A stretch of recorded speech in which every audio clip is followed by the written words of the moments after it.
నమస్కారం అండి. Welcome to our channel MS Indira devotional. ఇవాళ మేము చెరువుగట్టుకైతే వచ్చాము. మేము నిన్న సండే పోయినాము. చాలామంది ఉన్నారు. అసలు కార్లు అయితే కింద రోడ్డు వరకు మధ్య మధ్యలో పార్కింగ్ చేసి పెట్టారు. ఇక్కడ పైన కనిపిస్తుంది కదా, ఇదే మూడుగుండ్లు అంటారు అనమాట. మేము ఇక్కడికి రీచ్ అయ్యేలోపు 12:30 అట్లా అయ్యింది. గుడి టైమింగ్స్ మధ్యాహ్నం 1 o'clockకి బంద్ చేసి మళ్ళీ 3 o'clockకి ఓపెన్ చేశారంట. సో మేము తొందరగా వెళ్ళి దేవుని దర్శనం చేసుకున్నాము. చూస్తారు కదా ఎంతమంది ఉన్నారో పైన మూడుగుండ్ల దగ్గర. ఇక్కడ మేము వెళ్ళేది గోపాదం దగ్గరికి. ఫస్ట్ అక్కడ దేవుణ్ణి చూసి పక్కనే గుండం ఉంటుంది. ఇది గోపాదం, ఇది గుండం.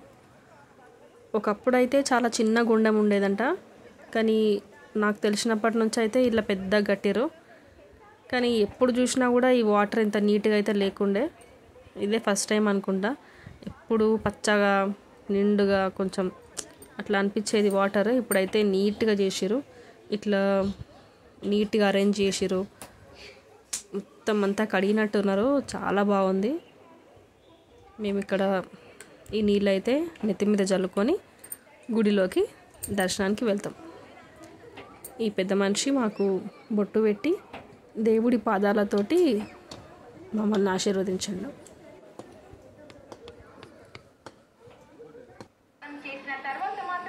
ఇప్పుడు మనం గుడిలోకి వెళ్దాం. ఇక్కడ నుంచి కొంచెం మీదికి ఇలా ఎక్కితే మెట్లు ఉంటాయి. మెట్ల పైకి వెళ్తే గర్భాలయం వస్తుంది.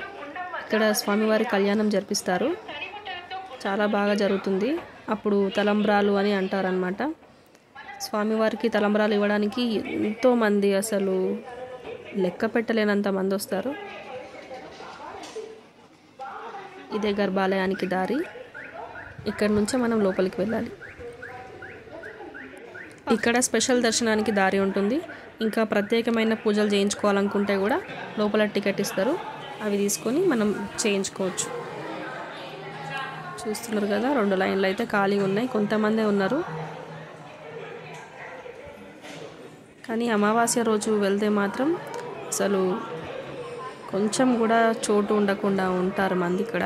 అంత ప్రసిద్ధమైన క్షేత్రం ఇది. ఇక్కడికి కొత్తగా పెళ్ళైన వాళ్ళు, నవదంపతులు, పిల్లలు లేని వాళ్ళు, ఆరోగ్య సంబంధమైన ఇబ్బందులు ఉన్నవాళ్ళు ఎవరైనా సరే రావచ్చు. అన్నిటికీ ఆ రామలింగేశ్వర స్వామి ఖచ్చితంగా మీకు ఆశీర్వాదం అయితే ఇస్తాడు. ఇదే లోపల గర్భాలయం. కెమెరాలో లేదనమాట. అక్కడ కనిపిస్తున్న ఉత్సవ విగ్రహాలకే కళ్యాణం లోపల శివయ్య ఉంటాడు. ఇది ఆపరేషన్ బండ అంటారు పెద్దవాళ్ళు. దీనిపైన ఎటువంటి ఆరోగ్య సంబంధ ఇబ్బందులు ఉన్నవాళ్ళు పడుకుంటే తగ్గిపోతుందంట. ఇది ఆంజనేయ స్వామి టెంపుల్. ఇక్కడ నుంచి చూడండి వ్యూ పాయింట్ ఎంత బాగుంటుందో. ఈయన ఆంజనేయ స్వామి. ఇది ఆంజనేయ స్వామి కొలువు తీరిన రాతి బండ. ఇప్పుడైతే ఇలా సీకులు అవన్నీ ఉన్నాయి, కానీ అప్పుడైతే సీకులు కూడా లేకుండేనంట. ఈ బండను పట్టుకొని ఇట్లా మెల్లగా దాటేవాళ్ళు.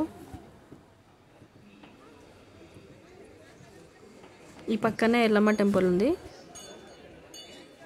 ఈ పక్కనే ఎల్లమ్మ టెంపుల్ ఉంటుందండి. ఎల్లమ్మ తల్లికి ఒడి బియ్యం, బోనం,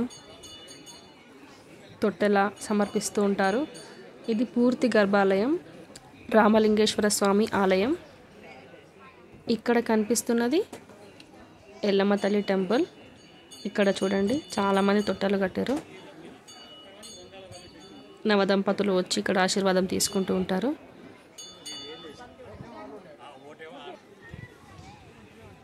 దర్శన భాగ్యం అయిపోయింది మాకు. ఇక్కడ చూస్తే ఒక అమ్మాయి శివమాల వేసుకొని శివుడికి మాల సమర్పించడానికైతే వచ్చింది. చూడండి, చిన్న అమ్మాయి.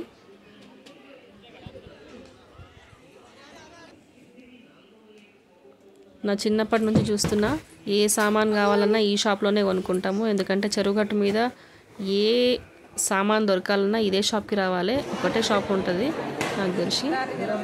ఇది పాదాలు, స్వామివారి పాదాలు. అందరు ఇక్కడ 5 ప్రదక్షిణాలు చేసి దేవుని మొక్కుంటారు. మేము కింద పార్వతమ్మ గుడికి అయితే వస్తున్నాము. ఇది మహానంది. ఇక్కడ కూడా అందరూ మొక్కుతూ ఉంటారు.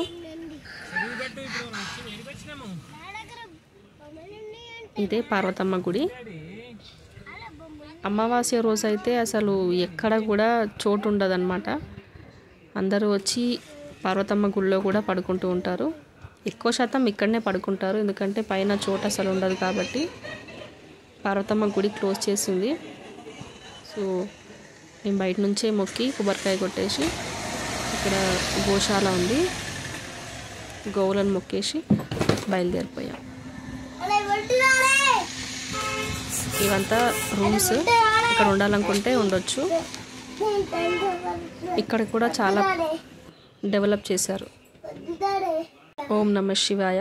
Thank you so much.